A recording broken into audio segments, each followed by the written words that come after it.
큰 박수 부탁드립니다.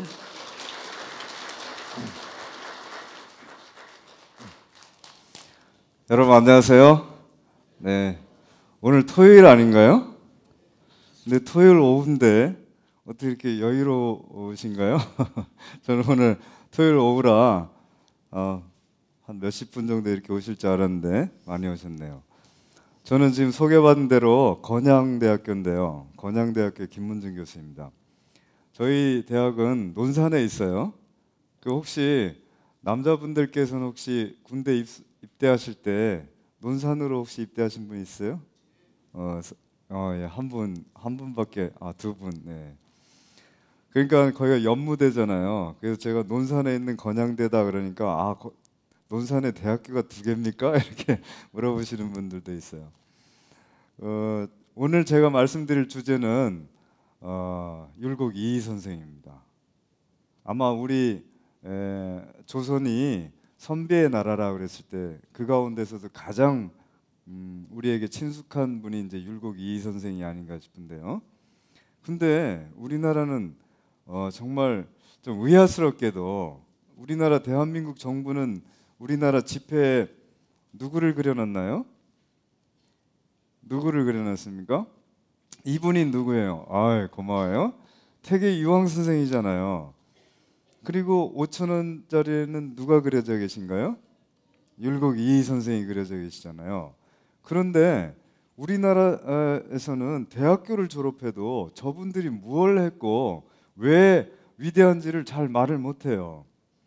여러분들이 외국에 이렇게 나가보시면 초등학교 다니는 애들도 자기네 나라에 그려진 지폐의 인물들이 얼마나 위대하고 자기네 나라나 또 그 전 세계에 어떤 공이 있는지를 한 5분씩은 떠들어댑니다.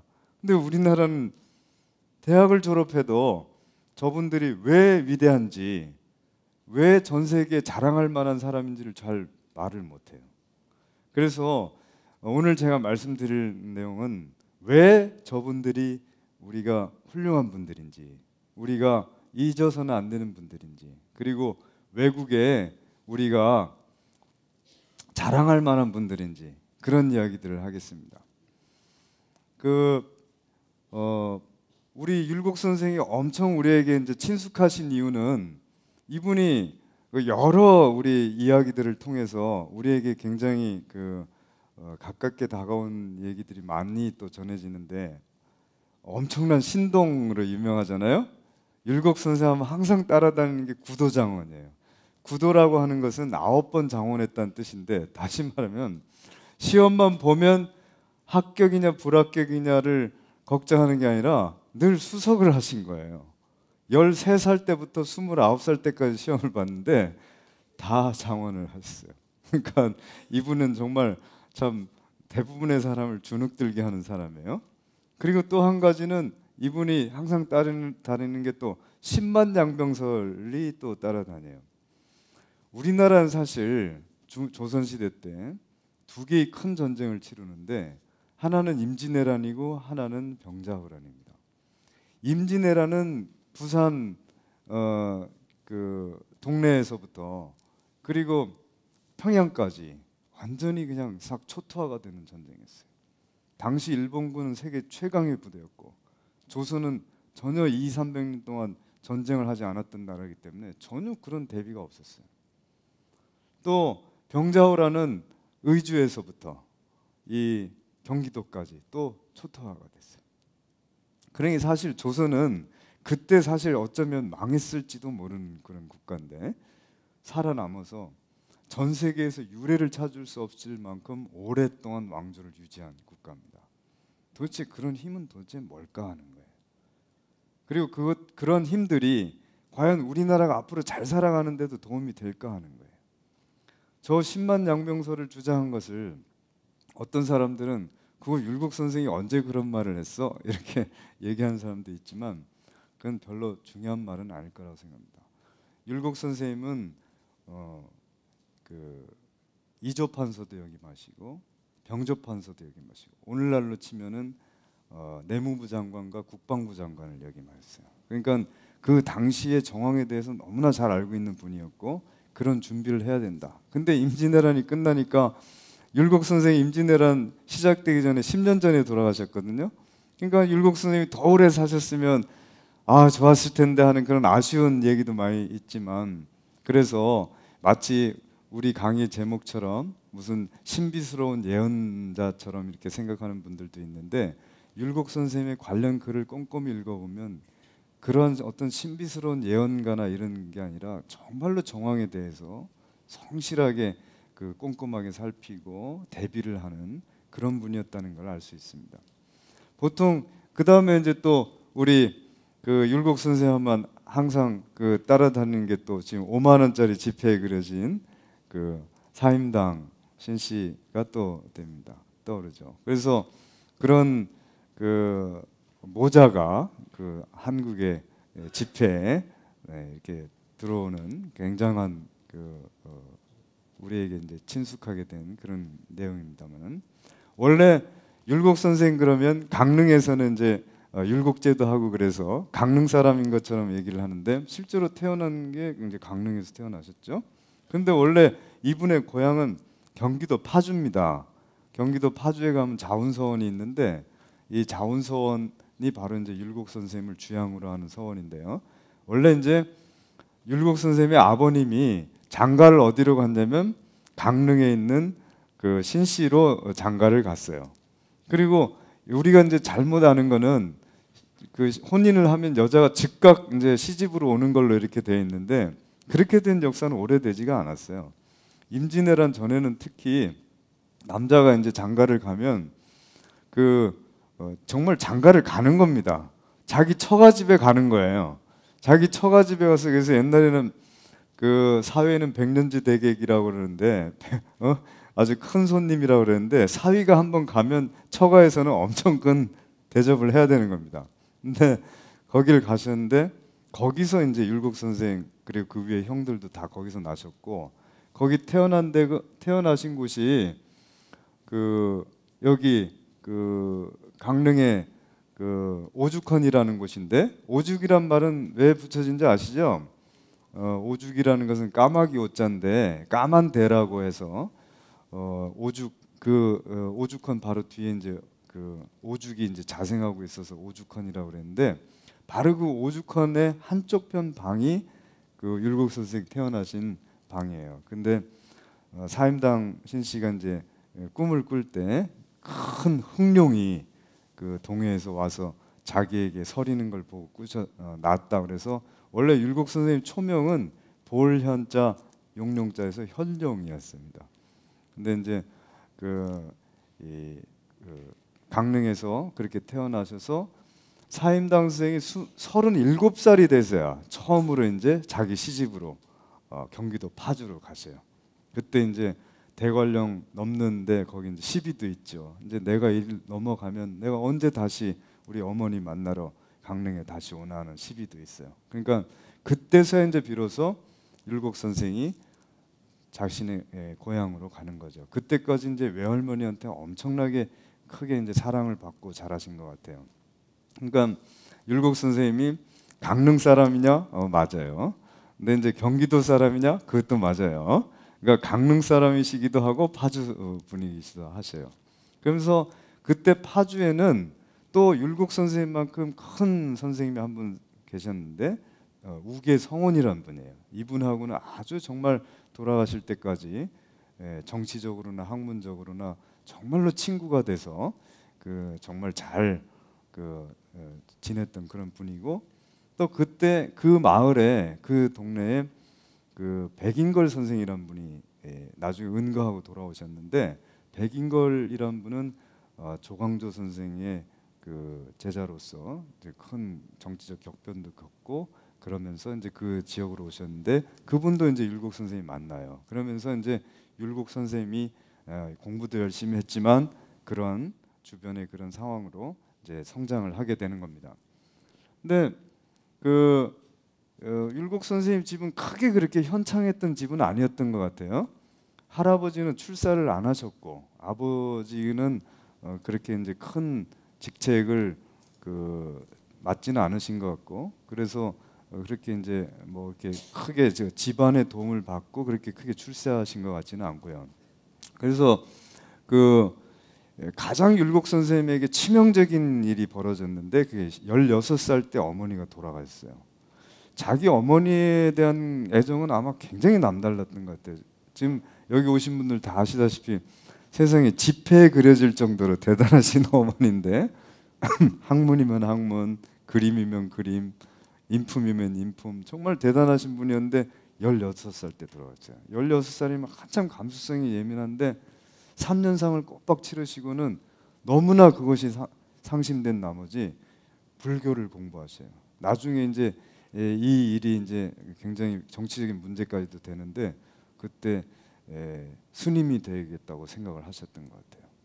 그러다가 이제 1년 동안 이제 불교를 공부하시고 나서 그러니까 19살 때까지 3년상을 치르고 19살에서부터 20살까지 불교 공부를 하시고 20살에 이제 하산하시면서 불교를 가지고 이 세상을 구제할 수는 없겠다. 나를 구제할 수는 있지만 그래서 이 세상에 내려가서 내가 세상에 도움이 되는 그런 일을 해야 되겠다 하시면서 내려오세요. 그리고 내려오셔서 결혼을 하시고 23살 때 유명한 일이 벌어지죠. 그 안동에 그 벼슬에서 물러나서 이 은퇴해 계시던 퇴계 이황 선생을 찾아갑니다. 그때 율곡 선생이 처갓집이 성주에 있어서 성주를 가는 김에 이제 들리셨는데 그때 퇴계 선생을 만나서 한 이틀을 같이 자요. 정말 저는 아쉬운 게 뭐냐면 그때 비디오가 있었으면 그분들이 무슨 얘기를 하면서 식사를 하시고 거닐고 같이 주무시면서 밤에 또 정담을 나누고 했는지 그걸 한번 보고 싶어요. 도대체 무슨 그때 당시 퇴계 선생은 뭐 가장 원숙기에 계셨던 나이에요. 율곡 선생이랑 35살 차이가 나는데 그때 58세가 되겠네요. 그리고 율곡 선생은 23살이니까 율곡 선생은 뭐 하늘 높은 줄 모르는 그런 패기가 있었던 시절이고 퇴계 선생은 이미 정치적인 모든 사건이나 주변에 있는 모든 일들을 겪으면서 정말 학문적으로나 인생의 경지로나 높은 경지에 있었던 분이었어요. 그 두 분의 만남은 정말 볼만했을 것 같습니다.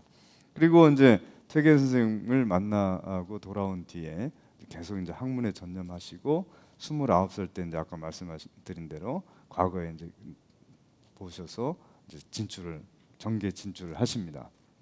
그런데 이 율곡 선생님 하면 우리는 두 가지를 분명히 이해해야 합니다. 가장 우리가 이해해야 될 것은 도학자라는 겁니다. 그럼 도학이 뭐냐? 도학이라는 걸 제대로 이해해야 한국의 정신사적 그런 맥락을 이해할 수 있어요. 그리고 한국 문화의 정수를 이해할 수 있습니다. 도학이 도대체 뭐냐? 근데 도학 그러니까 물론 노자나 장자의 그 도가 사상 아니에요? 이런 분들도 있는데 도가 사상은 노자와 장자 사상을 말하는 거고요. 또는 그 인간의 기륭화복을 비는 그런 도교 사상과는 다른 겁니다. 도학이라고 하는 것은 공맹의 사상을 배우겠다라고 하는 그런 성리학을 기반으로 한 유학입니다. 유학인데 새롭게 유학을 그 가르침을 계승해서 이 세상에 실현하겠다라고 하는 게 도학자예요. 그러니까 율곡 선생님을 이해하시려면 도학이라고 하는 걸 분명히 이해를 하셔야 됩니다. 또 한 가지는 율곡 선생님을 우리로 하여금 그렇게 친숙하게 만든 것은 이 세상에 대한 고통을 어떻게 해서라도 자기가 조금이라도 줄여서 이 세상을 인간들이 살기 좋은 세상으로 만들겠다라고 하는 개혁자였습니다. 그래서 경세가라고 제가 붙였는데 경세라고 하는 것은 이 세상을 잘 다스린다라고 하는 그런 의지를 가진 사람을 뜻합니다. 그래서 율곡 선생님 하면 앞으로 첫 번째 도학자라는 것을 염두에 두셔야 되고 두 번째 경세가라고 하는 것을 염두에 두셔야 됩니다. 그럼 도대체 그 두 가지가 뭐냐? 오늘 제가 강의를 통해서 여러분들께 말씀드릴 내용도 바로 그 두 가지 내용입니다. 그러면 도학이 뭐냐? 아까 말씀드린 대로 도학이란 공자와 맹자의 도를 계승하겠다. 그럼 공자와 맹자의 도가 뭡니까? 이제 이게 우리가 이제 궁금한 거죠. 왜 그렇게 조선 선비들은 그렇게 공맹하면 그렇게 존경을 표했던 걸까? 조선의 서울의 경복궁 앞에 보면 종로 1가 쪽에는 사직단이 있고 종로 3가 쪽에는 종묘가 있어요. 그렇죠? 그리고 종묘 뒤에는 성균관이 있어서 거기에 문묘가 있습니다. 종묘는 뭐예요? 왕들이 자기의 조상의 신주를 모셔서 춘추로 제사를 드리는 곳이죠. 문묘는 뭐예요? 거기에는 공자의 위패를 모신 거예요. 공자와 맹자. 그리고 공자와 맹자의 학문을 잘 계승했다고 하는 분들만 위패를 모셔놓은 거예요.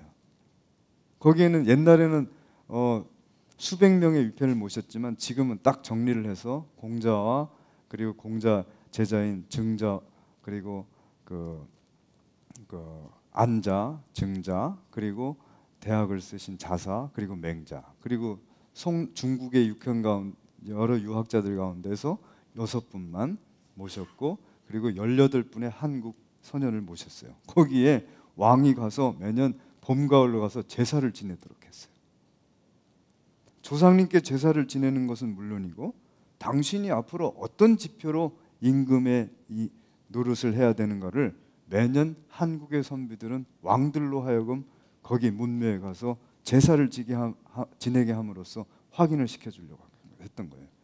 그럼 도대체 공맹이 누군데 그렇게 인사를 매년 드리려고 했나? 그러면 공맹을 제대로 이해하지 못하면 우리는 율곡 선생을 제대로 이해를 하지를 못하는 거예요. 그리고 또 공맹과 함께 우리나라의 선비들이 그렇게 존경하지 않았던 분이 바로 주자라는 분입니다. 그럼 주자라는 사람이 도대체 어떤 사람인데 왜 존경하는 걸까? 그것을 제대로 이해해야 도학이라는 걸 이해할 수 있고 한국의 정신사 그리고 한국의 어떤 주체성 그리고 한국의 어떤 문화의 위대함 그런 것들을 이해할 수가 있습니다. 그러면 도대체 공자는 누구인가 하는 거예요. 어떤 사람이 되게 슬퍼하네요. 우리도 슬퍼합니다. 언제 슬퍼하죠? 돈을 어디 투자했는데 잘 안 됐거나 가족 중에 누가 아프거나 내가 뭘 하려고 했는데 잘 안 됐거나 또 내가 병에 걸렸거나 뭐 어떤 개인적인 일이나 자기 주변적인 일에 슬퍼하는 거죠. 근데 공자는 물론 공자도 그렇게 슬퍼하셨겠죠. 어머니가 돌아왔을 때도 슬퍼했고. 근데 공자가 진심으로 슬퍼했던 건 뭐냐? 이 세상의 모든 백성들이 도탄에 빠졌다 이거야. 끊임없는 전쟁이 일어나서 수많은 젊은이들이 의문도 모른 채 죽어야 되고 수많은 그 가렴주구가 일어나서 백성들이 겨울에 지낼 수도 없게 그 겨울을 지낼 수도 없게 가렴주구가 일어나고 그런 것들에 대해서 아무도 문제 삼지도 않고 그것을 공자는 슬퍼했습니다. 바로 여기에서 공자가 달라진 그런 특징 중에 하나입니다. 그러나 공자는 좌절해서 끝나지 않았습니다. 우리에게도 희망이 있다. 그 희망을 내가 그것을 만들어 보겠다. 그게 바로 공자라는 거예요. 그러면 공자가 어떤 점에서 어떤 희망을 만들어 줄 거냐 하는 거예요. 공자는요, 인류 역사상 처음으로 학교를 만드신 분입니다. 그 전에도 교육은 있었어요. 왕족이나 귀족들이나 부자들이 큰 뛰어난 그 학자들을 가정교사로 초빙해서 자기 자식을 교육을 시켰죠. 그러나 공자는 인류상 처음으로 자기 집을 학교로 개조를 하고 신분과 관계없이 그리고 큰 교육비 관계없이 말린 물고기 두 줄만 가져오면 내가 제자로 받아들이겠노라. 그건 선생에 대한 기본적인 예로서 그렇게 했어요. 이때 이 제자들이 공자에게서 받은 정신적 충격이 엄청났습니다. 그 전까지 가르치는 모든 선생님들은 이렇게 말했어요. 너 열심히 공부해야지. 그래야지 이 세상이 출세할 거 아니야. 그래서 어떻게 살 수 있겠어? 내가 이렇게 나라를 제대로 잘 운영해서 네가 조상으로부터 물려받은 나라를 잘 운영해야지 너의 책임이지. 너가 출세해야지. 이런 걸 가르쳤는데 공자는 전혀 다른 소리를 했어요. 네가 공부를 하는 이유는 네가 잘 되기 위한 것이 아니라 이 세상에 봉사하기 위한 것이다. 다른 제자들은 그런 얘기를 들어본 적이 없어요. 이제 우리들은 그런 얘기를 하도 많이 들어서 그거 당연한 얘기 아니야? 근데 그렇지 않았어요. 공부를 하는 이유는 네가 이 세상에 나와서 저 도탄에 빠진 이 세상을 구원하는 것이다. 그러니 네 부귀공명을 위해서 하는 공부는 부끄러운 것이다. 전혀 다른 이야기를 했습니다. 그리고 그 당시에 그 지금의 중국은 그 나라가 하나지요. 그런데 그 당시에 공자께서 활약했던 당시는 지금의 유럽과 같아요. 나라가 큰 나라 7개 이상, 그리고 작은 나라까지 치면 70개나 해당하는 여러 나라로 분열되어 있었던 때였고, 그때 그러한 중국의 상황은 유럽의 1차 세계대전, 2차 세계대전과 같은 상황이었어요. 계속 강대국들은 영토 싸움을 하고 소국들은 소국대로 살아남기 위해서 전쟁을 해야 되는 그런 판이었고, 그러니까 엄청나게 국비가 많이 들고 이런 상황이었어요. 그러니까 그것을 그 당시 지성인들은 이걸 어떻게 해결하지? 이걸 빨리 평정을 해야 될 거 아니야. 그러면서 수많은 사상가들이 난립하기 시작했는데 어떻게 하면 중국을 평화롭게 만들 것이냐. 이게 기본적인 노선이었어요. 거기 이제 수많은 사상가들이 나와서 우리는 제자백가라고 그럴래요? 그 가운데서 가장 유명한 게 이제 9개 학파인데, 그 중에서 또 유명한 게 바로 법가, 병가, 그 다음에 도가, 그리고 묵가, 이런 것들이었어요. 그럼 병가는 뭐냐? 병가는 뭐예요? 손자병법이나 오자병법이나 들어보셨죠? 거기에 목적은 뭐예요? 전쟁에 임해서 이겨야겠다. 왜 이기지? 영토를 늘리고 부국강병하기 위해서. 부국강병이 목표예요. 그러니까 전쟁에 나가죠. 거기 나가서 병사들을 이끌고 나가서 싸움에 임하는데, 거기서 다치거나 죽는 병사들이 누구네 집 자식인지 누구네 집 남편인지 그런 것 따위나 관심 있어요? 일단 지휘관들은 이겨야 되고, 그리고 병사를 안 죽이려고 애를 쓰죠. 그 이유는 뭐예요? 다음 전투에서 또 써먹어야 되니까. 오직 목표는 승리, 그리고 부국강병. 법가는 뭐예요? 법가는 이 세상의 모든 인간들이 믿을 수가 없어. 그러니까 철저하게 법을 제정해서 사람들의 옳고 그름을 우리가 정해주겠다.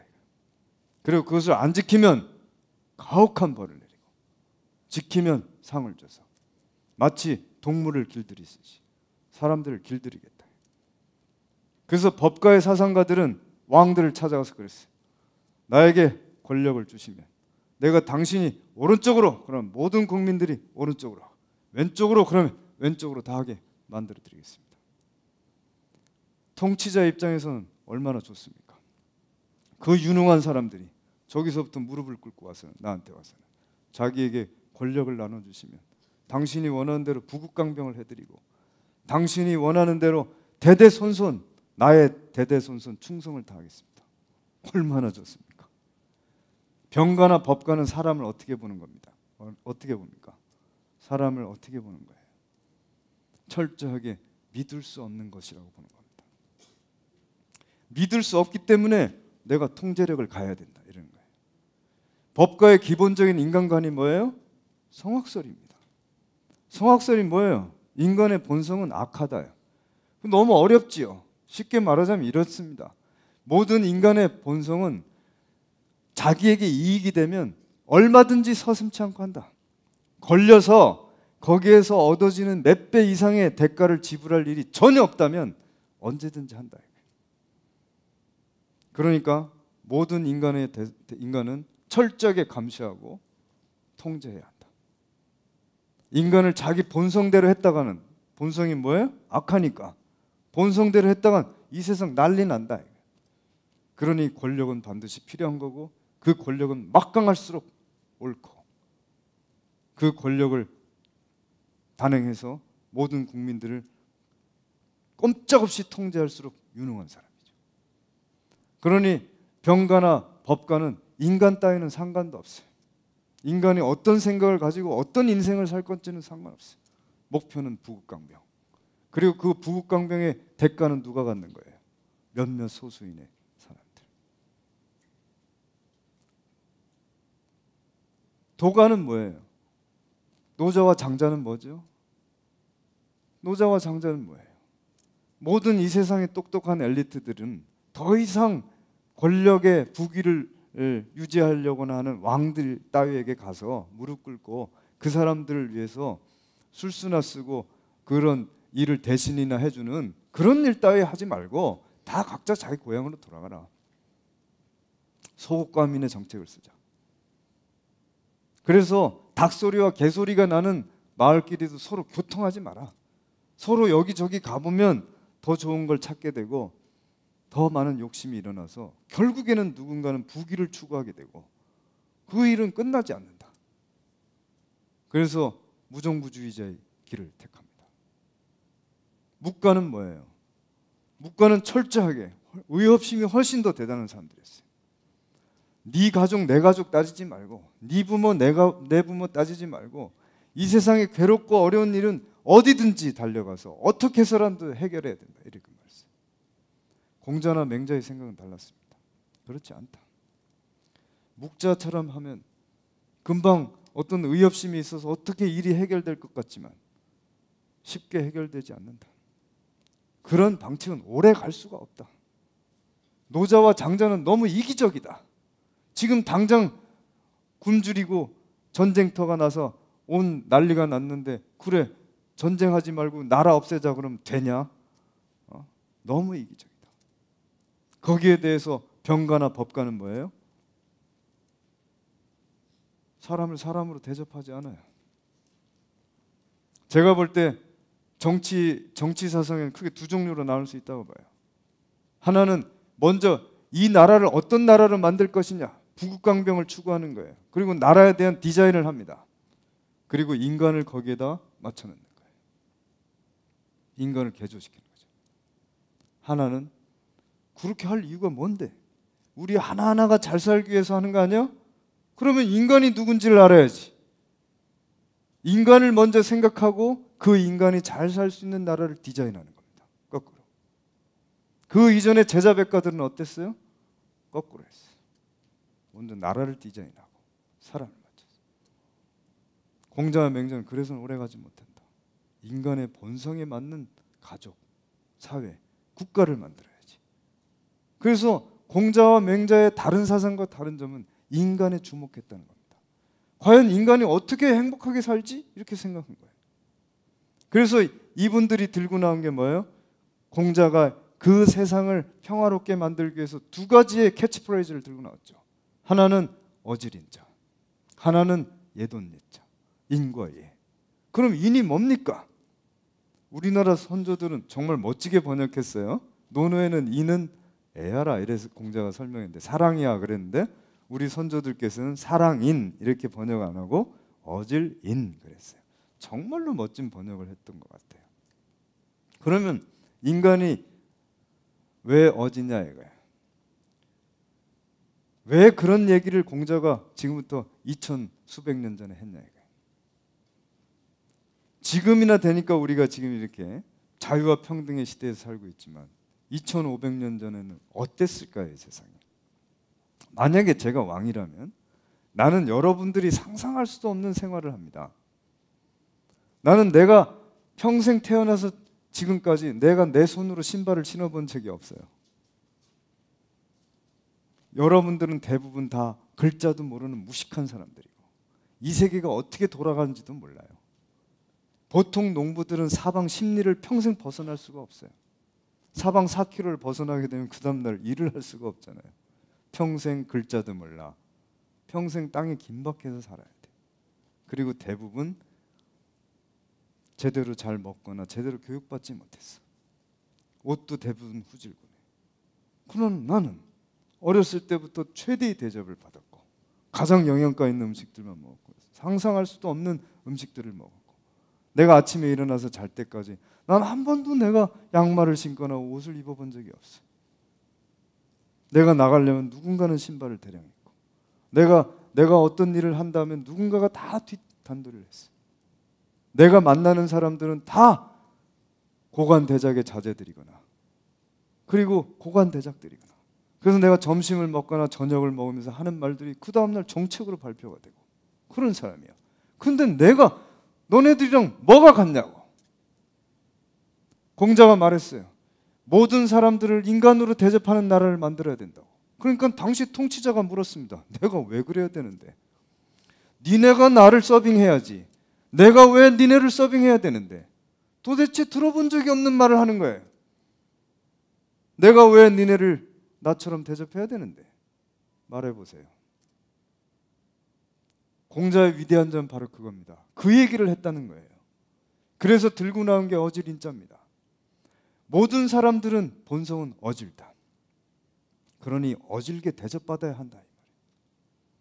모든 사람들은 어질기 때문에 어질게 대접받아야 행복하다 이 말이에요.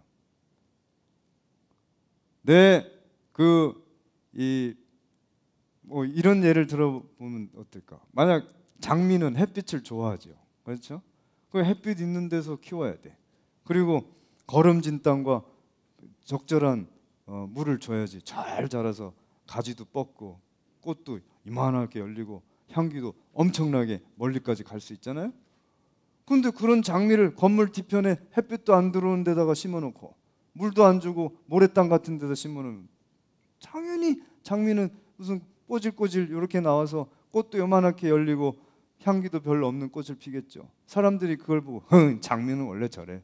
형편없는 꽃 잡초 같으니라고. 저거 뽑아버려. 그럼 장미가 좋아하겠어요?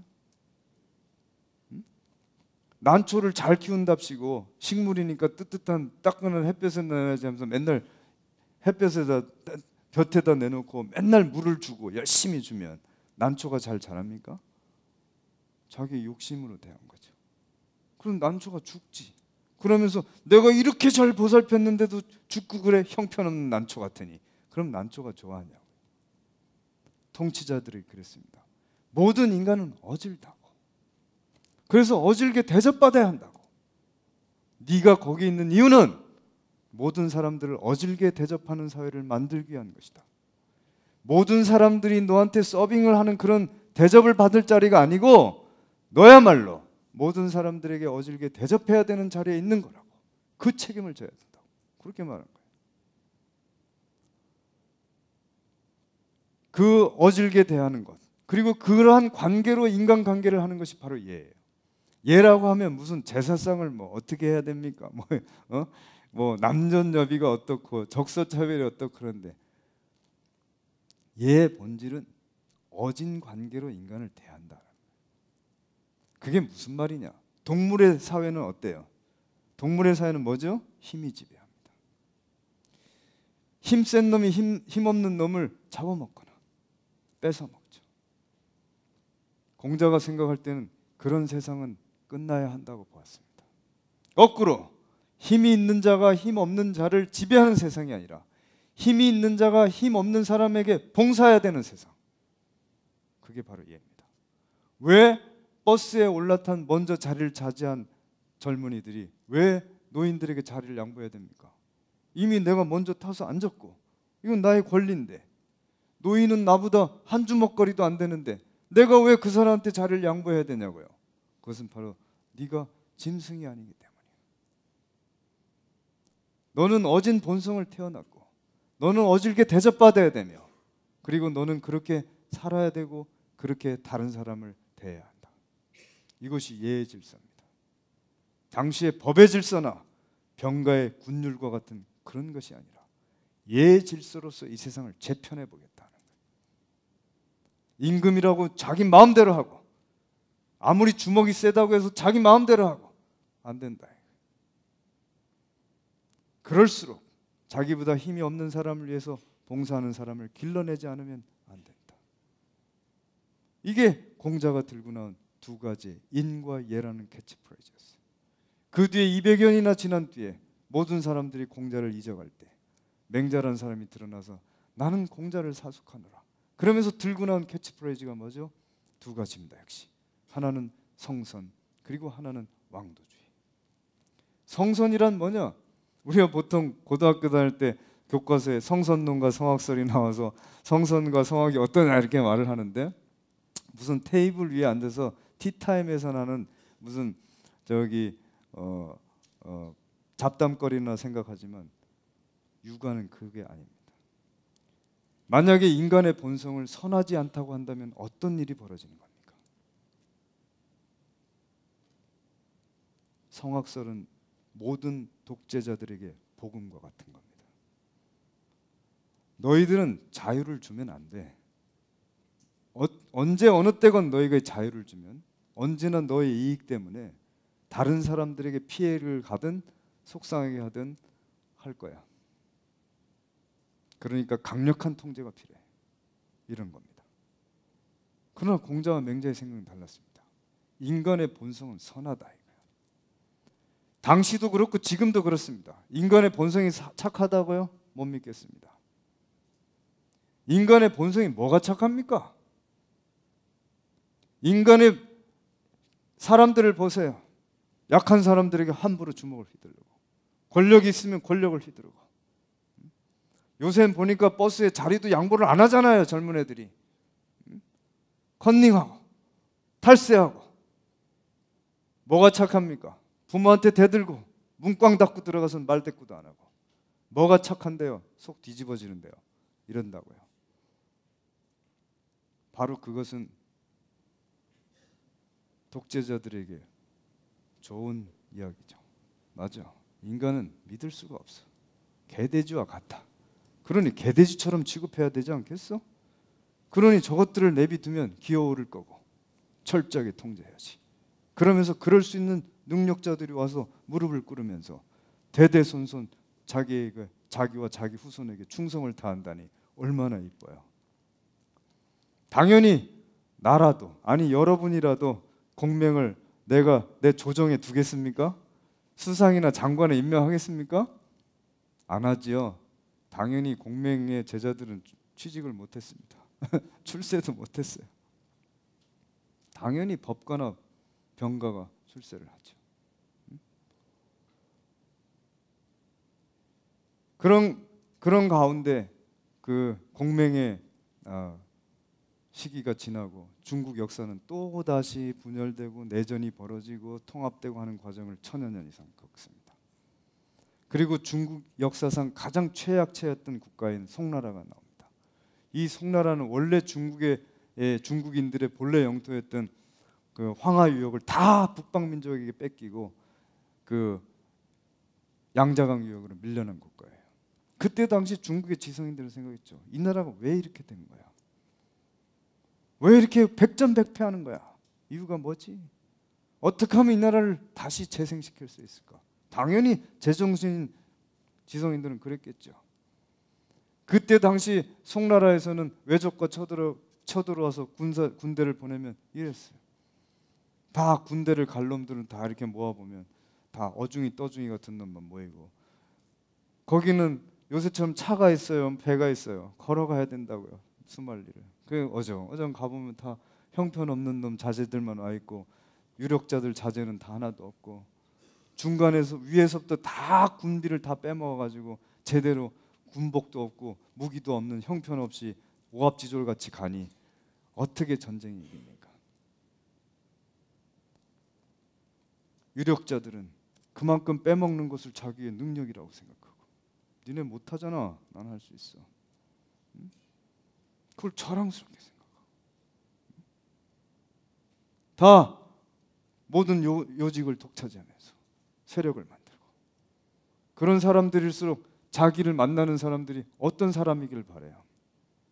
내가 못하는지 잘하는지를 말하는 사람을 바래요? 나하고 친하게 지내려고 애를 쓰면서 내가 원하는 것을 해주는 사람이길 바래요? 그 사람이 원하는 건 딱 한 거지. 그 사람이 유능한지 아닌지 제대로 된 놈인지 아닌지 그런 건 상관없어. 걔가 내가 일을 시켜 먹을 놈인지 나를 위해서 충성을 할 놈인지를 생각하죠. 그런 판이 계속 한번 시작되게 되면 어떻게 돼요? 나라가 어떤 사람들이 권력을 잡게 되고 어떤 사람들이 화를 당하고 밀려나게 되냐고요. 그런 판인 거죠. 나는 학교 다닐 때 공부할 때 궁금했었어요. 우리의 역사는 착한 문화민족이고 전 세계도 사람들이 훌륭한 인류의 동물과 다른 훌륭한 그 인간인데 왜 그렇게 늘 악이 선을 이기나? 늘 왜 악이 이 세상을 장악하는 거야? 왜 선은 늘 패배하는 거지? 왜 그랬을까? 잘 그때는 몰랐어요. 그럼 이 선이라고 하는 게 뭔가 잘못된 거 아니야? 부국강병을 추구하는 그런 명분이나 그럴싸하게 내세우고 자기가 부귀 영화를 누리는 게 더 낫지 않겠어? 왜 지는 거야 게임마다? 바둑이나 장기를 떠보면 이해할 수 있어요. 바둑이나 장기에서 내가 수를 뜨는데 상대방이 내 수를 알면 어떻게 돼요? 백전백패죠. 내가 이기려면 어떻게 돼? 상대방 수를 잘 알아야 되잖아요. 그런데 선한 사람들이 행하는 수는 빤하단 말이에요. 빤하지. 제가 어떻게 나올 거는 다 빤하지요. 그러나 악인들이 쓰는 수는 상상할 수도 없는 일들을 벌여요. 하지도 않은 일을 했다고 뒤집어 씌우고 주변 사람들을 아작내고 그런 거에 도 터진 권모술수가들이 나오는 거예요. 그러니 도대체 상대가 되는 겁니까? 매 역사마다 그런 상황 속에서 젊은이들은 어떻게 살아야 되냐고요. 어떻게 살아야 되냐고요. 그런 사람들한테 내가 열심히 공부해서 국가시험에 합격하고 그런 사람한테 줄 잘 대서 이쁘게 보여서 출세를 해서 부귀영화를 나누는 게 낫지. 구태여 내가 왜 거기에 대해서 당신 잘못이니까 문제가 있어. 그렇게 할 필요가 뭐가 있냐고요. 잘못해서 말했다가는 어떻게 돼? 박살이 나는데 나만 죽나? 내 학파의 스승과 제자들 그리고 내 가족들이 멸문을 당하는데 그런 일 따위는 눈도 끔찍하지 않고 할 사람들인데 내가 어떻게 버티냐 이거야. 공자 때도 그랬고 주자 때도 그랬어요. 이분들의 위대한 건 뭐냐? 그런 싸움에서 우리는 절대로 져서는 안 된다. 그러니 어지간히 공부해서는 네가 나가면 1년도 버티질 못한다. 그 수완가들 앞에서 처음에는 유혹을 할 거고 그 다음에 협박을 할 거고 네가 어떻게 버티겠냐. 네가 어지간한 공부를 하지 않고서는 버틸 수가 없다. 그래서 도학을 해요. 첫 번째, 이분들의 학문을 크게 두 가지로 요약하면 이렇게 할 수 있어요. 첫 번째, 모든 인간들은 선하다. 그러니 선하게 대접하라. 이게 인간의 존엄성의 기초입니다. 왜 인간이 존엄하냐? 19세기, 20세기 서양의 모든 철학사가 인간의 존엄성을 확보하기 위해서 이성에다 목표를 뒀지만 공명은 어디에다 뒀어요?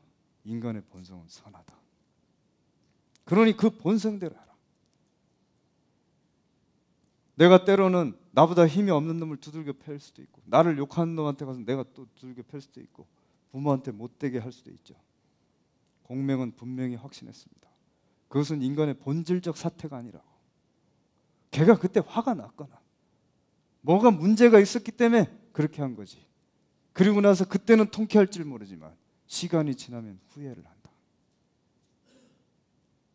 죽을 때 그렇게 후회하는 놈이 있나요? 그때 내 동생이랑 싸웠을 때 그놈이 형 그거 좀 더 줘 그랬을 때 이놈의 새끼가 하면서 두들겨 팼는데 그때 세 대만 패고 만 게 후회스럽다. 한 10대쯤은 팼었어야 되는데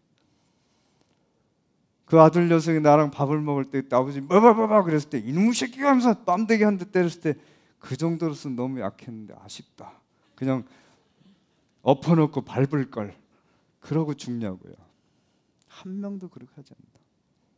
엄마한테 대들었건 마누라에게 못되게 굴었건 어떻게 했건 죽을 때는 후회하면서 죽는다.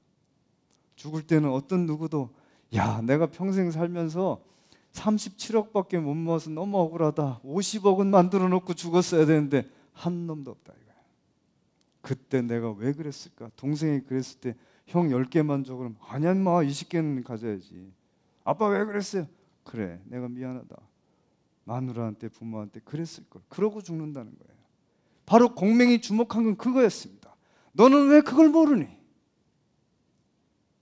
왜 그걸 모르고 인간의 비본질적 사태에 대해만 자꾸 주목하면서 바로 인간들이 다 그렇게 만든 게 바로 너 아니냐?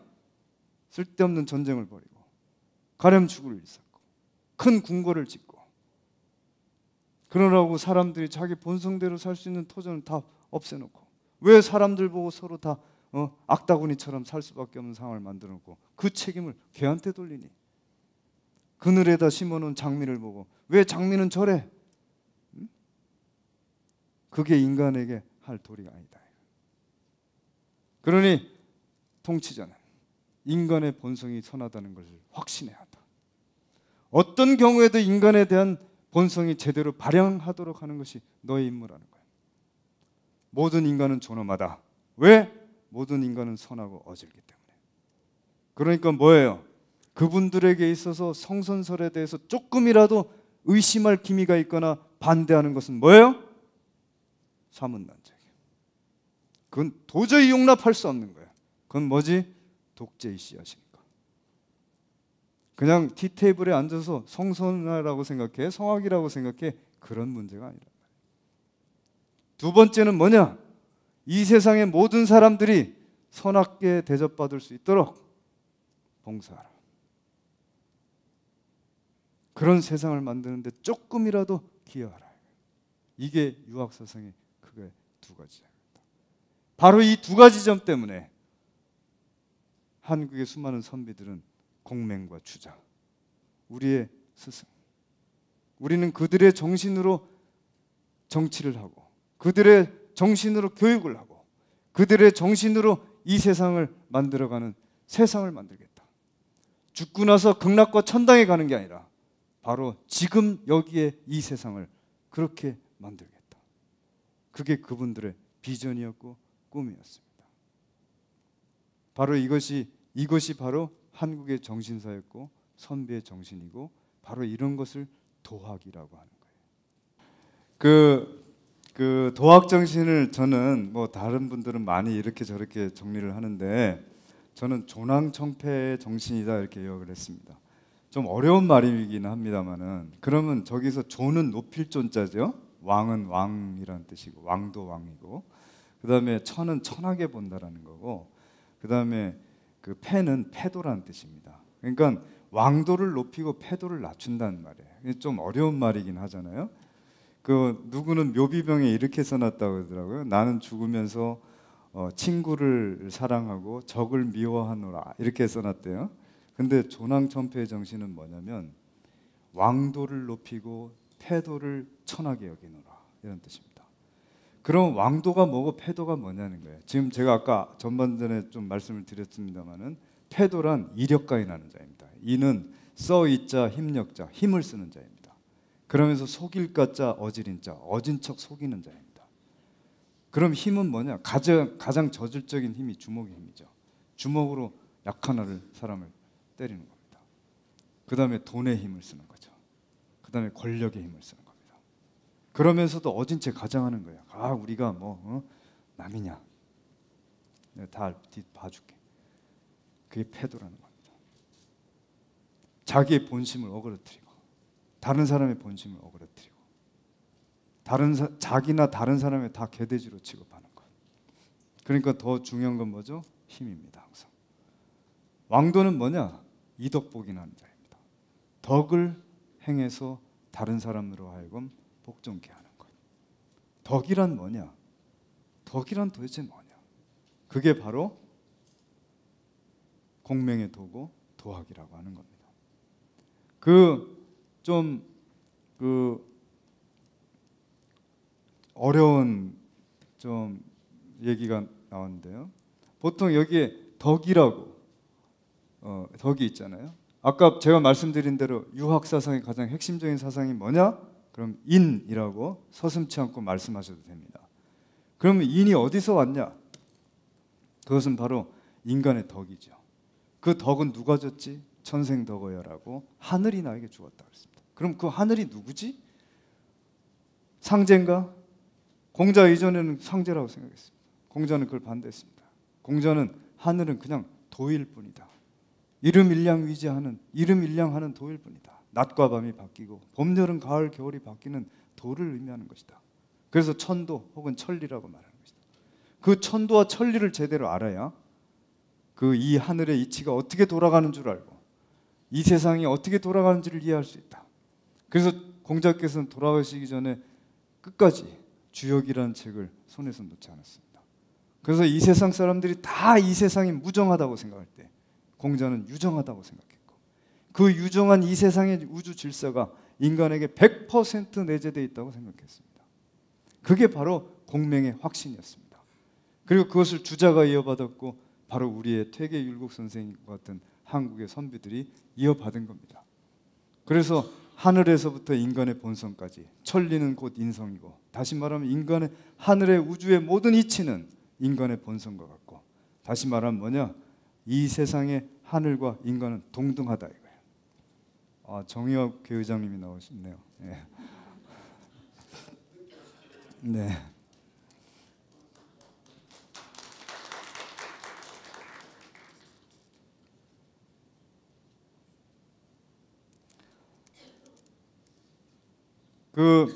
그게 바로 인간의 본성이다. 그 본성은 우리 어머니가 나 좋아서 주고 미워서 안 주고 그런 게 아니다. 하늘의 보편적인 본질 속에서 내 본성이 그걸 타고난 거이기 때문에 내가 선택하고 말고의 여지가 없다 이거야. 권력자 입장에서 선택하고 말고의 여지가 없다 이 말입니다. 어떤 누구도 인간의 본성이 선하고 어질다는 거에 대해서 선택할 권리가 없다 이거야. 관여할 권리가 없다 이거야. 다시 말하면 핵심적인 요소는 뭐냐? 모든 사람들을 어질고 바르게 살 수 있도록 돕는 것, 그것이 인간의 길이고, 그렇게 살려고 하는 것, 그게 인간의 도다. 그러니 하늘의 도, 천도와 인도는 같다. 하늘과 인간은 합의를 해야 된다. 천인합의다. 그런 명제가 이제 도출이 되는 거죠. 얼마 전에 TV에서 정의론이라고 하는 것이 세상에 크게 유명해졌어요. 서양의 정의론의 핵심은 뭐냐? 분배의 정의입니다. 분배의 공정성, 공평성. 그걸 어떤 방식으로 해낼 거냐? 우리 선비들의 공정성은 뭡니까? 정의론은 어지냐 어질지 않냐는 겁니다. 일본 일제시대 때도 대동아 공영권이라는 정의론이 있었고, 유럽에서도 나치가 뭐예요? 영어로 내셔널리즘입니다. 독일어로 나치오날리스무스, 줄여서 나치라고, 민족주의입니다. 그런 정의론이 있지만 우리는 그걸 정의론이라 보지 않나요? 왜 그랬지? 그런 정의론으로 뭘 했냐 이거예요. 사람 죽였잖아요. 함부로 끌고 가서 못된 짓 시키고, 그 사람이 누구네 집 자식인지 따위는 상관도 안 했다고. 그게 어떻게 정의야? 우리가 왜 일본에 대해서 끝까지 사과를 요청해야 되는지 알아요? 인간적인 짓을 넌 저버렸다 이거야. 무슨 경제적인 그런 문제이기 이전에 우리가 인간과 인간으로서 살아야 되는데 너는 인간으로서의 도리를 저버렸다. 거기에 대해서 사과를 하라. 그래야 내가 너희와 친구가 될 수 있다 이 말이에요. 그 사람들 그걸 아는지 모르는지 왜 자꾸 사과하라고 자꾸 말을 해? 모르고서 말을 하는 거야? 알고도 모른 체 하는 거야? 바로 그것이 의다 이거야. 그 의, 그러니까 항상 병칭이 인의 하는 거예요. 그리고 그것을 실행하는 것이 예야. 예는 아까 말씀드린 대로 인간과 인간 관계 속에서 인의의 관계로 해야 한다. 그렇지 않으면 예가 아니라 뭐야? 무례한 거예요. 다른 사람을 인간으로 대접하지 않는 거예요. 힘의 질서로 대하는 거예요. 무례한 거예요. 그렇게 무례한 놈은 어떻게 돼? 법으로 다스려야 된다. 그제서야. 그리고 그것을 제대로 알게 하느냐 모르게 하느냐, 그것이 바로 인간의 지혜예요. 그래서 인의해지 그러는 거예요. 육아는.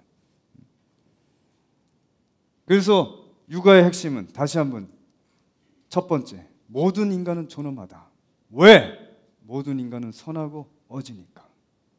두 번째, 모든 인간이 인간으로 대접받을 수 있는 사회를 만들기 위해서 기여하라.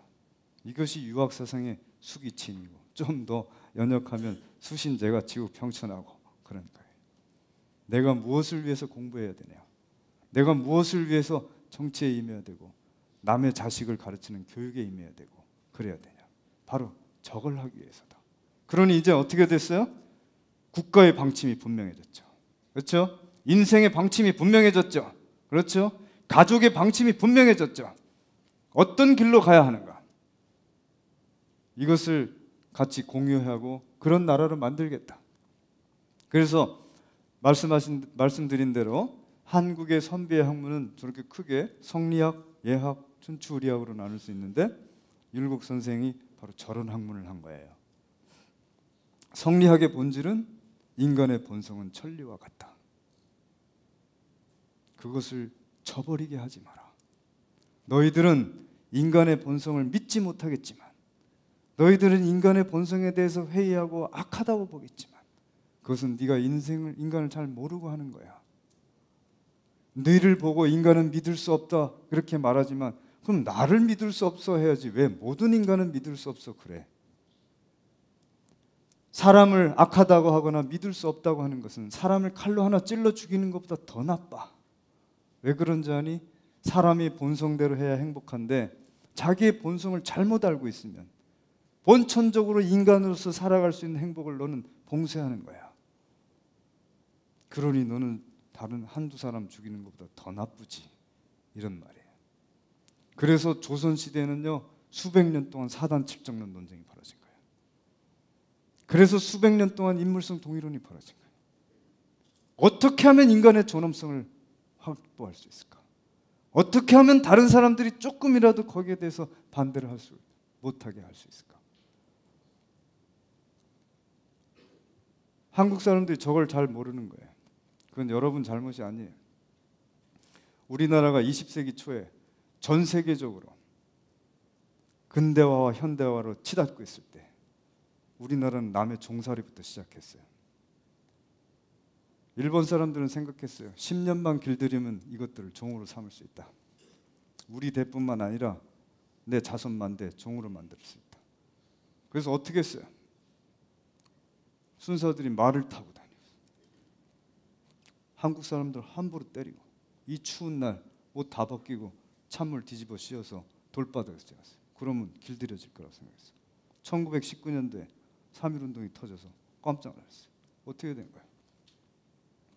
그쯤 하면 종이 될 줄 알았는데 무릎을 꿇고 애들부터 남녀노소가 다 나와서 만세를 불렀어요. 어떻게 된 거지?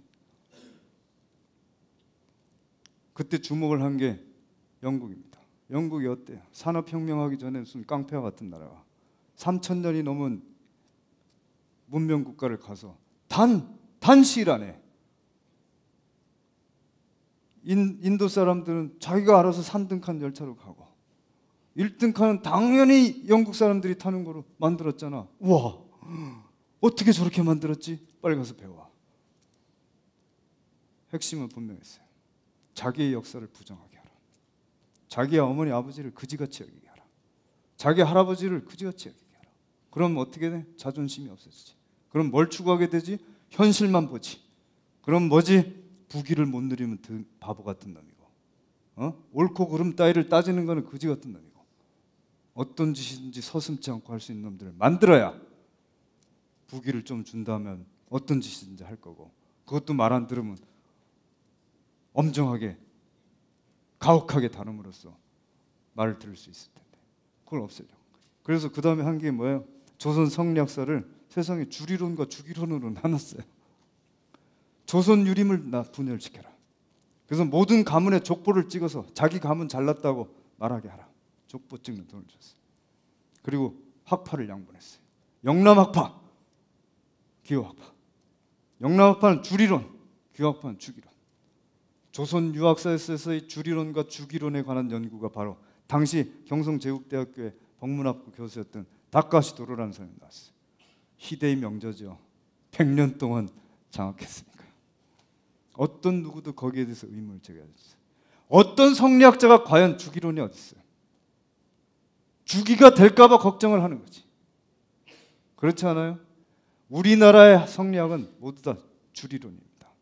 인간의 본성은 천리와 같다라는 뜻이에요.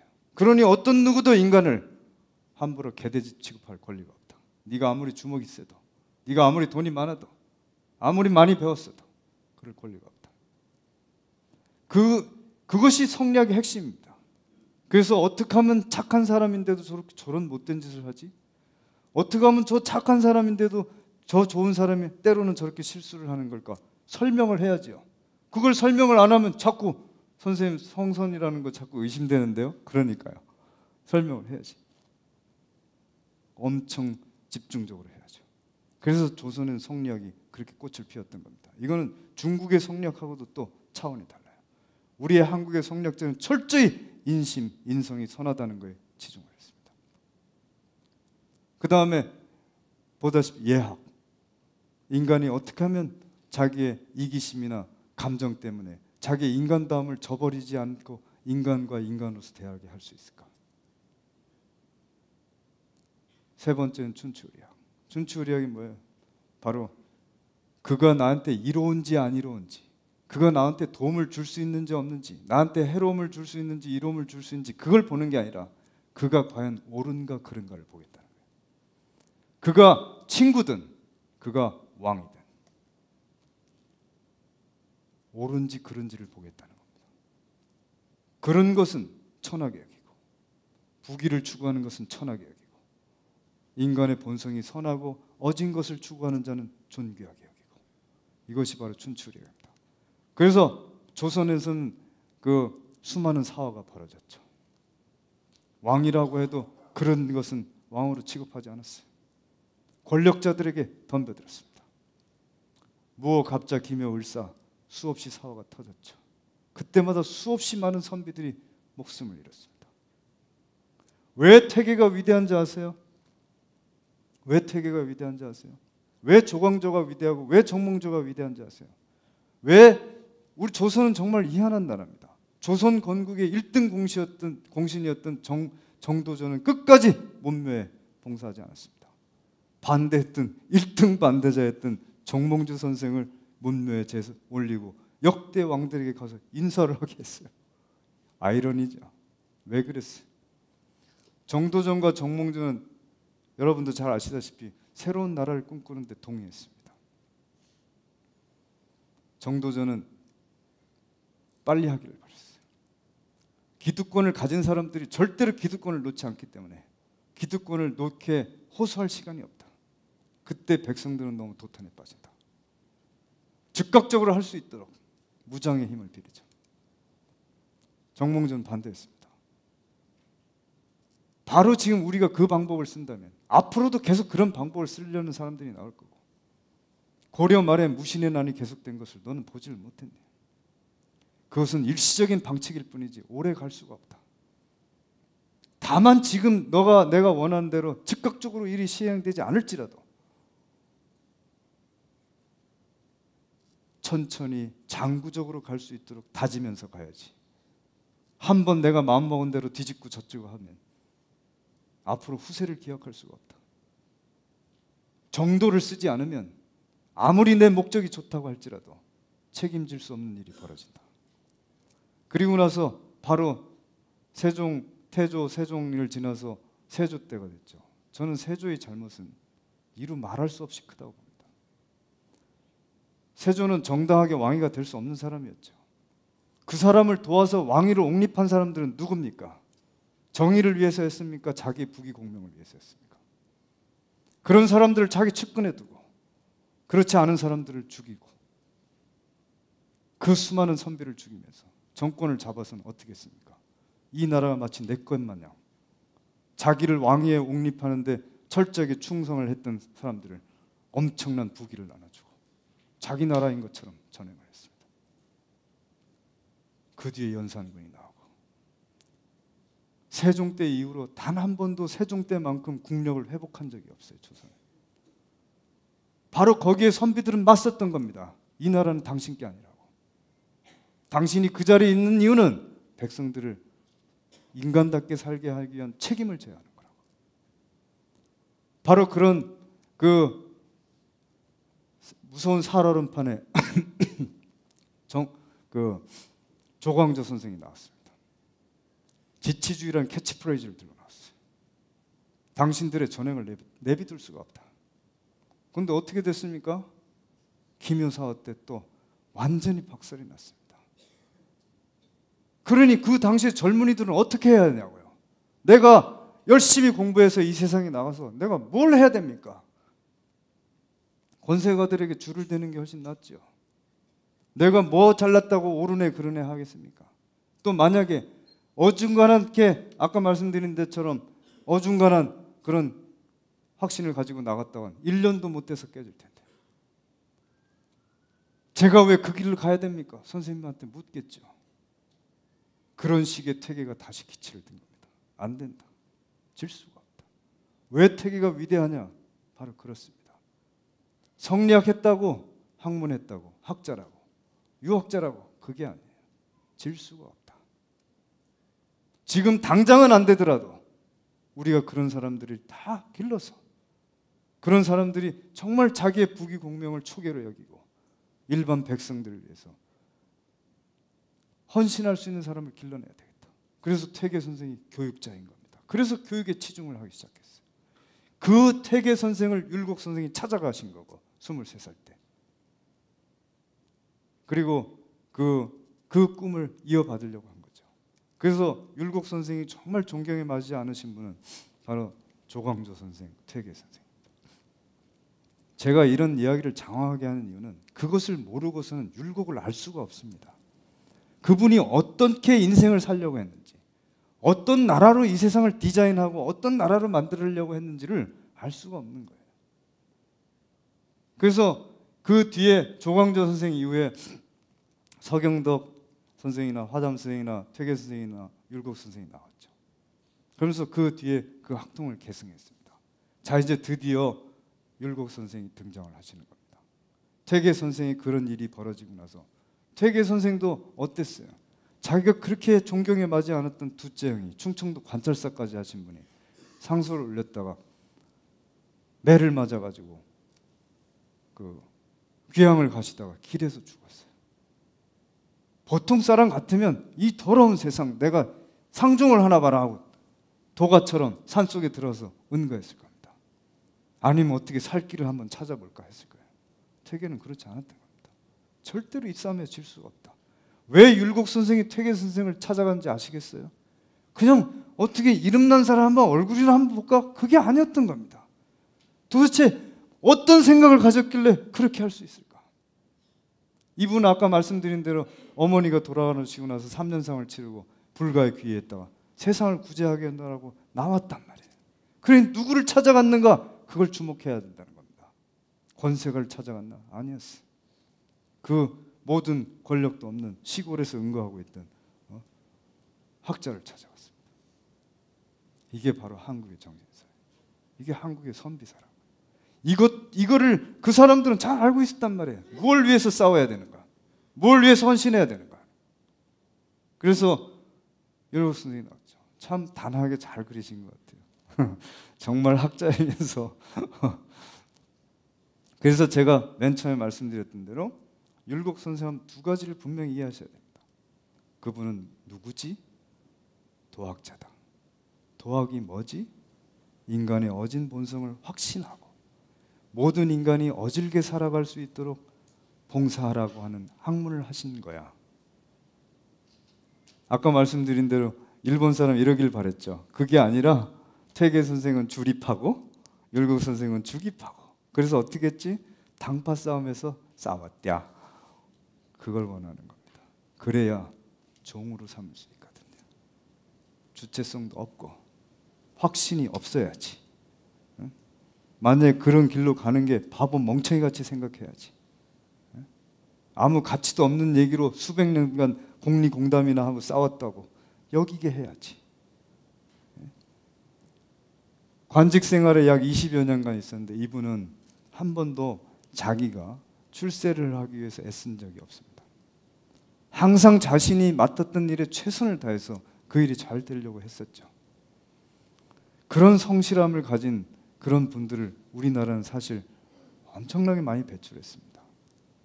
우리가 그런 것을 잘 알려지지 않아서 그렇지. 그리고 그 당시에 조선이 건국된 지 이제 200년이 넘었습니다. 이미 200년이 넘은 나라가 그 쇠약해질 대로 쇠약해진 나라를 어떻게 내가 다시 살려낼 것인가. 그렇게 책임을 삼았어요. 그래서 주변 사람들이 항상 율곡 선생 보고 아니 왕도 그렇고 주변에 그 실세들도 그렇고 개혁할 의지도 없는데 너 혼자 가서 그렇게 되겠냐. 너 건강만 상하니까 그냥 물러나는 게 어때? 그랬어요. 그때마다 율곡 선생님 그랬어요. 나라도 이걸 지탱하지 않으면 누가 이것을 감당하겠나. 그래서 율곡 선생은 계속 출사했다가 저 고향으로 갔다 반복하시지만 아까 말씀드린 대로 그 내무부 장관도 하시고 그 국방부 장관도 하셨어요. 그러면서 줄기차게 말씀하신 게 경장론입니다. 경장이라고 하는 경은 고칠 경이에요. 고치다. 장이라고 하는 건 베풀다, 널리 확산시키다. 경장은 뭐예요? 개혁해서 이 세상을 좀 더 좋은 세상으로 만들겠다. 근데 율곡 선생도 그랬고 아까 정몽주, 정도전 선생 때도 그랬고 개혁은 항상 힘듭니다. 왜냐하면 그 시대마다 기득권을 누린 사람들이 있어요. 그걸 놓기란 정말 어렵죠. 아마 나라도 어려울 거라고 생각합니다. 그럼 그것을 어떻게 합리적으로 바꿔갈 거냐? 그것이 율곡 선생의 가장 중요한 문제였습니다. 관직 생활에 나가서 어떻게 그것을 바꾸지? 왕으로 하여금 어떻게 자기의 실권을 놓게 할 거며, 왕의 중요한 주변의 측근들, 외척, 친척, 그 수많은 그 특권 세력가들을, 또 기득권을 가진 사람들을 어떻게 내려놓을 거예요? 그때 내가 담당자가 됐을 때 내가 그 일을 과연 어떻게 해낼 수 있을 거냐? 그 원칙을 어떻게 정해야 될 거냐? 그게 바로 경장론입니다. 그러니 그 경장론을 내세우는 데는 그 당시에 그 수많은 시대적 배경을 이해하지 않으면 아무 공론과 같은 말이에요. 이 세상 바꿔야지, 좋아. 개혁해야지, 당연히 그래야지. 누구나 다 그런 말을 할 수 있는 거죠. 그럼 어떻게 해야지? 글쎄, 생각해보지. 그러다가 1년, 2년, 10년, 20년 지나는 거예요. 때를 놓치는 거예요. 사람이 아프면 치료해야 되는데 치료할 때를 놓치면 병을 키운다. 그러니 경장을 해야 된다, 그렇게 말했어요. 경장은 나라를 살리는 명약이다. 그리고 두 번째는 뭐예요? 그렇게 하려면 조제보암을 해야 한다. 그 당시에 조선의 고질적인 당파 싸움이, 조짐이 벌어지기 시작했어요. 심의경과 김효원이라는 두 분이 그 갈등이 벌어지기 시작했는데 한쪽은 이분을 지지하고 한쪽은 이분을 지지하는 거예요.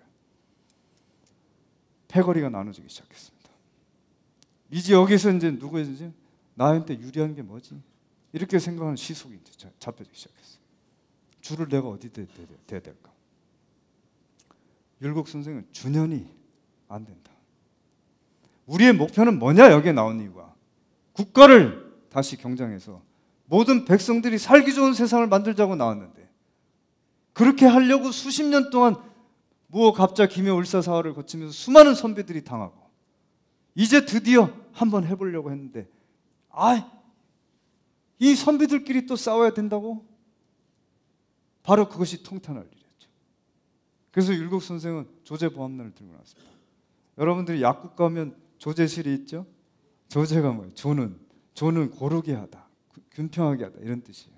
제는 이것저것 잘 섞어는데, 내가 유력자가 돼서는 사람들을 누굴 쓰지 할 때 보면 이게 내 편이 아니요, 이렇게 되면 어떻게 돼? 조제할 수 있어요? 그건 두 번째 문제지. 내 편인지 아닌지를 먼저 따질 건데 얘가 유능한지 아닌지, 그게 아니라 율곡 선생은 그럴 수 있어야 된다. 정치를 하려면 조제하고 보합해야 된다. 보는 지키다 또는 그걸 돕다, 그런 뜻이 있어요. 합쳐야 한다. 그럴 수 있는 사람들로 조정을 만들고, 그런 사람들로 하여금 일사불란하게 개혁을 추진할 수 있는 체제를 만들자. 그래서 율곡 선생님은 그 우수한 인재들로 하여금 경제사를 설치하자고 주장했어요. 이 나라가 병이 어디에 걸렸냐? 모든 일반인들에게 다 물어보지 말고 그걸 제일 잘 알고 있는 엘리트들의 집단을 만들어서 경제사를 만들자. 그리고 그 사람들이 잘하는지 못하는지를 오늘날의 국회처럼 공론을 100% 열어라. 정책을 결정하고 그것을 시행해 나가는 엘리트 집단을 충실하게 국가에서 밀어줄 것이며, 그들이 과연 잘한지 잘못한지는 모든 사람들의 공론을 100% 열어서 모든 사람들이 비판할 수 있는 길을 열어라. 이게 율곡 선생님 생각이었어요. 경제사에는 누가 들어가야 되냐? 보합제조. 당파 가리지 말고. 그래서 이 양시양비론을 주장했습니다. 율곡 선생님. 어느 쪽 편도 나는 옳고 너는 그러다고 하지만 내가 볼 때는 너도 옳은 게 있고 그런 것도 있다. 네가 비판한 저 사람도 옳은 것도 있고 그런 것도 있다. 넌 자꾸 내 편 하니까 내 편만 옳아 보이고 저 편은 그러워 보이지만 그 두 가지를 다 볼 수 있는 그런 지혜가 필요하다. 그게 바로 율곡 선생. 그걸 해야 한다. 자, 그럼 그걸 어떻게 해야 되냐 이거야. 모든 사람의 개인적인 덕목이 있듯이 지도자에게도 덕목이 있다. 그걸 제대로 해낼 수 있는 사람, 어떤 이런 목표를 분명히 하고 그것을 해갈 수 있는 힘을 만들어내고, 그리고 그것을 그 창출된 힘으로 하여금 지속적으로 밀고 나갈 수 있는 그런 지도력이 있어요. 이게 지도자의 덕목이다. 개인도 인생을 행복하게 살려면 목표가 분명해야 되고, 그것을 중심으로 해서 자기 인생을 잘 이끌어 가야 되듯이, 한 국가의 지도자는 우리 국가가 어떻게 가야 되는지를 분명히 목표를 설정하고, 그것을 해나가기 위해서 내 편, 네 편 가릴 게 아니라 누가 더 이거에 적재적소일까 생각하고 그런 모임을 만들고 그런 정권을 만들어서 가야 한다. 이게 바로 율곡 선생님의 지도자의 능력, 그런 자질과 능력이 필요하다. 그래서 선조 초기부터 경장을 주장하기 시작하시고, 수많은 동어문답이나 그 성학지변나 만원봉사나 수많은 글을 쓰셔서 그런 구체적인 얘기에서부터 더 원칙에서부터 구체적인 얘기까지, 다시 구체적인 얘기에서 대원칙까지 수없이 글을 쓰셨습니다. 이분이 돌아가신 나이가 언제죠? 49세. 너무나 아깝죠. 그 사이에 그 돌아가시기 전에 바로 몇 년간은 계속 병역하셨던 것 같아요. 주변에서 늘 걱정했습니다. 이제 그만하시죠. 이 어려운 걸 왜 혼자 짐을 떠맡으려고 하십니까? 그 글을 쓰려면 그 얼마나 그 에너지가 소진됩니까? 그 왕에게 올리는 편지글인데, 왕에게 드리는 책인데 얼마나 에너지를 써야 됩니까? 그 가뜩이나 성실하고 또 성실하고 성실한 사람이 그 일을 해내는 걸 한번 상상을 해보세요. 내가 그래서 이 세상에 나왔다. 이 세상에 정치를 담당한 이유가 바로 그건데, 과연 내가 아프다고, 내가 힘들다고 이걸 그만둘 수가 있겠나? 그러면서 옆에 그 평생 직이었던 그 우계 성원 선생과 계속 그런 편지글을 주고받습니다. 우계 선생 이제 그만해 그러는데 율곡 선생은 이렇게라도 하지 않으면 어떻게 하겠나, 그런 편지글들이 주고받아요. 그래서 이 조정에 만연되어 있는 무사한일주의, 그걸 어떻게 하면 없앨 거며, 그 다음에 그 사리사욕을 채워온 그런 소인배들의 그런 기득권을 어떻게 놓게 할 것이며, 그런 얘기를 하죠. 그래서 차라리 율곡 선생은 이렇게 아무 일도 안 하고 그냥 죽느니 이렇게만이라도 할 수밖에 없다, 이렇게 말한 거예요. 그러면서 그 뒤로 그 돌아가시기 직전까지 계속 그 몸이 어렵고 힘든 가운데서도 그런 걸 해갔어요. 그게 다 그런 거예요. 그래서 율곡 선생은 그 사람의 자질 중에 크게 세 가지가 있다. 상지, 중지, 하지가 있어요. 하지는 뭐예요? 일이 닥쳤는데도 뭔지도 모르고 해결 방법도 모르는 거예요. 중지는 뭐예요? 내내 가만히 있다 막 닥쳐서야 하는 거예요. 공부 평소에 내내 안 하다가 시험 닥쳐서야 시험 준비를 하는 거라고요. 상지는 뭐죠? 다 시험 언제 볼 줄 알아. 그러니까 누가 뭐라고 안 해도 다 준비를 하는 거예요. 미리 대비를 하는 거예요. 그러니 그 사람은 절대로 일을 실패하지를 않지. 미리 다 대비가 끝났는데. 어떤 사람이 정치를 해야 돼요? 개인이라면 상지 중지 해도 하나 하지를 해도 상관없어. 그 사람 인생이니까. 정치는 누가 해야 되냐고.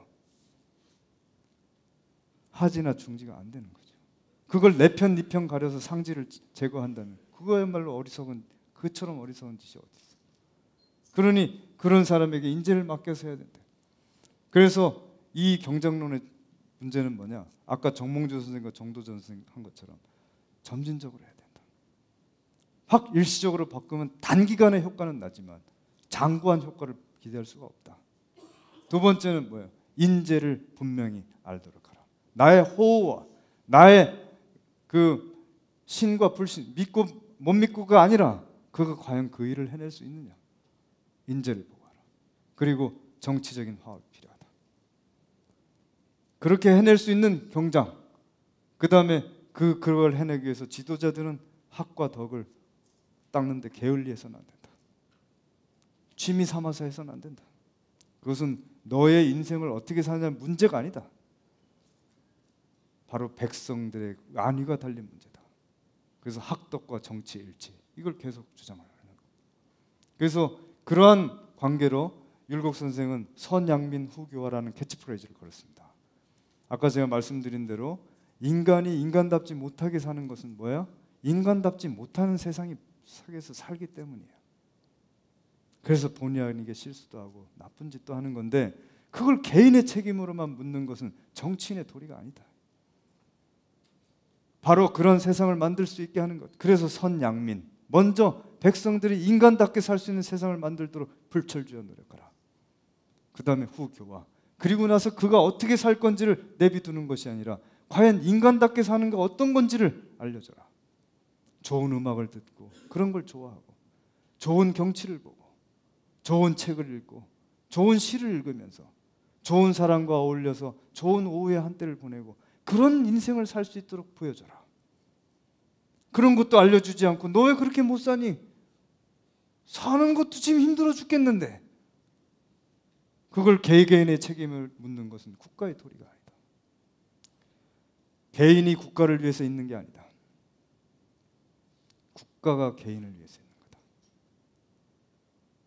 국가의 책임은 모든 개개인이 인간답게 살 수 있도록 하는데 그래서 있는 것이 국가고 그래서 있는 것이 왕이다.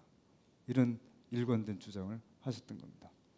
그러면 어떻게 현실을 개혁하냐? 이런 문제에 봉착했을 때 실제적으로 현실적인 문제 됐을 땐 우리들도 다 어렵습니다. 뭐가 어렵냐? 어떻게 해야 되는 건지는 이렇게 해야 되는 게 맞아. 근데 상황에서는 그럴 수도 있고 안 그럴 수도 있고 그런 일들이 벌어져요. 그래서 율곡 선생님 두 가지 원칙을 제시했습니다. 하나는 대원칙에 입각해서 해야 될 경우, 하나는 그때그때 상황에서 입각해야 돼서 해야 될 경우. 또 하나는 뭐죠? 일에는 다 옳고 그름이 있어. 그리고 또 하나 우리가 반드시 놓쳐서는 안 될 것은 이롭게 해야 한다는 거예요. 옳게만 하면 다 그거 쉬운데 뭘 누가 못해. 그런데 일에는 모두 다 이해관계가 있어. 그리고 되도록이면 이로움이 돼야지. 옳다고만 주장하면서 이로운 것은 하나도 보지 않는다. 고루하지. 그 두 가지 원칙을 제기했습니다. 대원칙의 첫 번째는 대원칙에 따라서 할 경우와 현실 상황에 맞춰서 해야 될 경우. 그걸 종본, 종은 뭐야? 조출종, 본은 근본본, 이는 말리을이, 어는 말씀하자. 근본에 입각해서 해야 될 경우. 또 하나는 종사이언, 조출종, 일사, 현실에 입각해서 해야 될 경우, 말해야 될 경우. 그것이 있다. 그것을 어떻게 해야 되냐? 대원칙과. 그러니까 항상 대원칙과 현실 상황이 안 맞을 때도 있는 거죠. 잘 맞으면 뭐 쉽겠지만 어렵다 이 말이에요. 그러니 서로 간에 그 상함성을 고려해야 되는데, 그런 첫 번째 종본은 뭐야? 인간으로서의 도리, 정본과 정신, 근본 바른 도리, 내 인간으로서의 바른 마음, 본심. 그 마음이 뭐라 그랬죠? 어질고 착한 마음으로 해야 할 경우입니다. 또 종사는 뭐야? 구체적인 경우에 맞춰서 해야 될 경우가 있다. 손자가 할아버지한테 학교에 갔다 와서 할아버지 여기 장난감이 갖고 왔어요. 너 그거 어디서 왔지?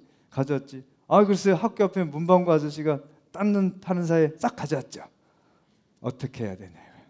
어휴 잘했다. 다음엔 좀 더 큰 거 가져와? 그래야 됩니까? 아니면 이놈의 자식이 인간으로서 어떻게 그럴 수 있어 하고 다리 몽둥이를 분질러놔야 됩니까? 우리 상황 매사에 그런 일들이 계속 벌어지는 겁니다. 그래서 또 어떻게 해야 되죠? 그 할아버지가 어떻게 해야 되냐고요. 걔를 데리고 문방구점에 가서 사과를 하고 돈을 치르는 것을 보여주겠죠. 그리고 집에 와서는 해초를 들어서 손자를 사랑하지만 해초를 들어야 될 겁니다. 만약에 그것을 하지 않으면 어떻게 되죠? 애를 버린다고요. 그러면 내가 얘를 사랑하는데 당신 나를 사랑한다면서 왜 나를 종아리를 때려요? 그것은 당신의 대원칙에 어긋나잖아요. 그렇지만은 어떻게 해야 됩니까? 종사에 따라서 일을 할 수도 있어요. 매를 들어야 되는 거죠. 바로 율곡 선생님 그렇게 말하는 겁니다. 그런데 대부분의 사람은 그걸 뒤집어요. 편한 대로 합니다. 아니면 고루하게 원칙만 말하는 거예요. 원칙만 말하고 나는 옳고 너는 틀리니까 내 말을 들어라고 소리를 지르는 거예요. 어떤 일도 두 쪽 다 일을 제대로 해결하지 못하는 거죠. 상대방에 대한 불신. 나만 옳다. 한쪽에서는 너는 현실을 모르지. 이쪽에서는 너는 원칙을 왜 자꾸 어기는 거야. 어떻게 합일이 됩니까? 그래서 율곡 선생님 말했어요. 그 경중은과 완급을 따지라고. 그것은 누가 해야 되지? 바르고 착한 사람이 해야지. 늘 이해 득실만 따지는 사람에게 맡겨놨다가는 저걸 뒤집어서 할 텐데. 그리고 항법과 변통이 있다 이거야. 늘 항상 되는 법이 있고 늘 변통해야 되는 것이 있다. 그 두 가지를 명철하게 볼 수 있는 사람, 그런 사람이 해야 된다. 그러니 항법이 없는 변통은 뭐야? 늘 그때그때 임시 변통하는 편의주의. 그것도 일을 그르친다. 그건 그때만 일이 잘 해결될 것 같지만 뒤로는 일이 안 돼. 더 꼬이게 돼. 그 다음에 변통 없는 항법 고수는 안일무사에 빠진 무능함이 돼버릴 가능성이 높다. 두 가지를 다 경계를 하신 겁니다. 인재는 그걸 볼 수 있어야 된다.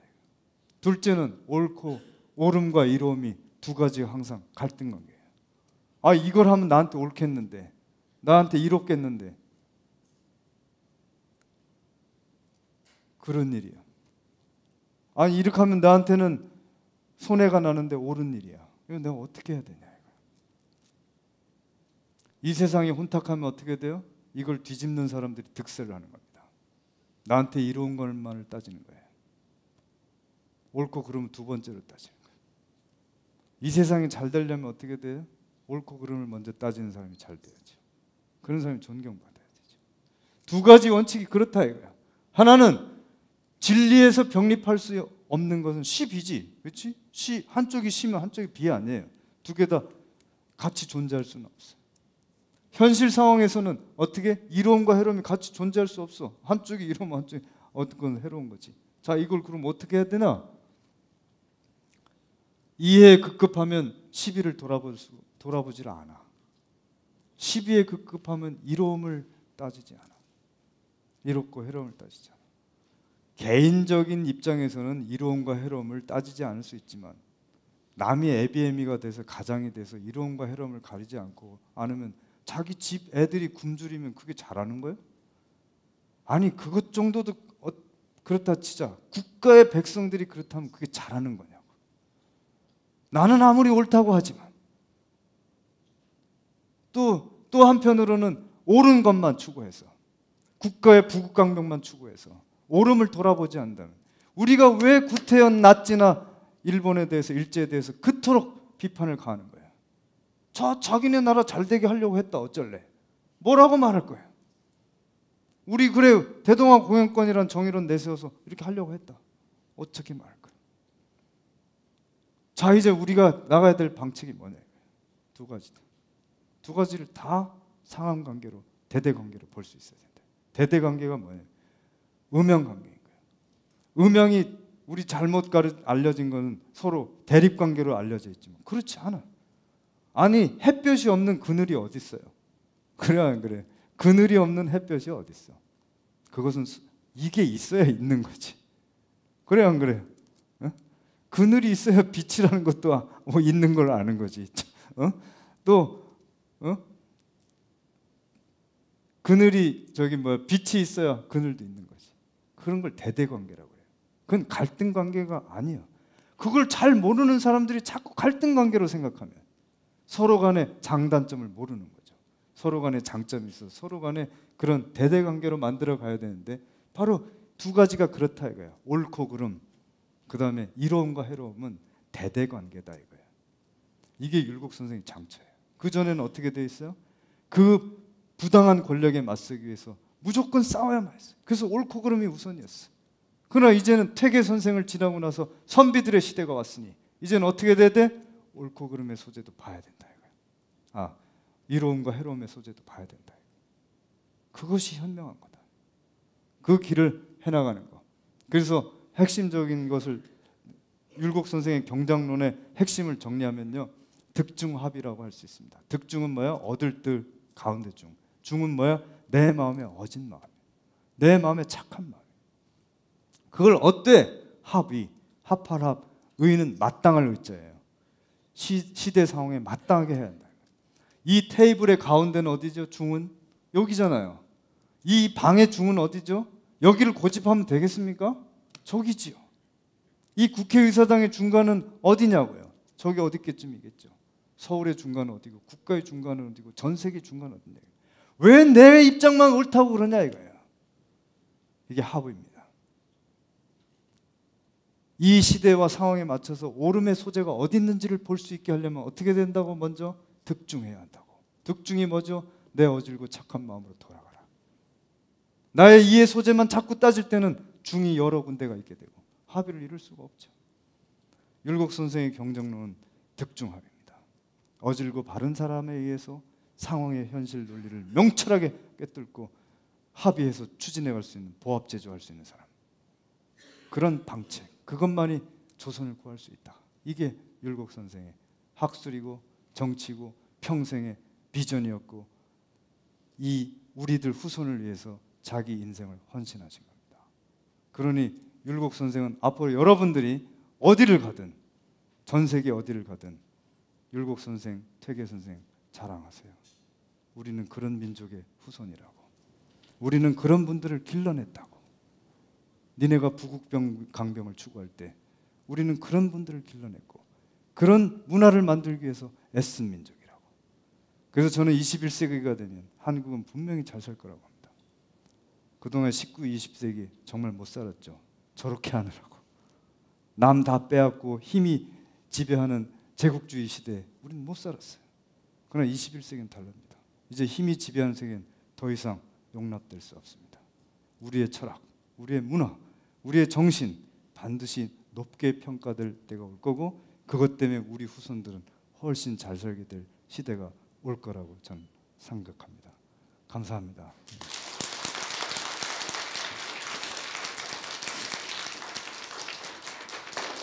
네, 이것으로 본 강의를 마치겠습니다.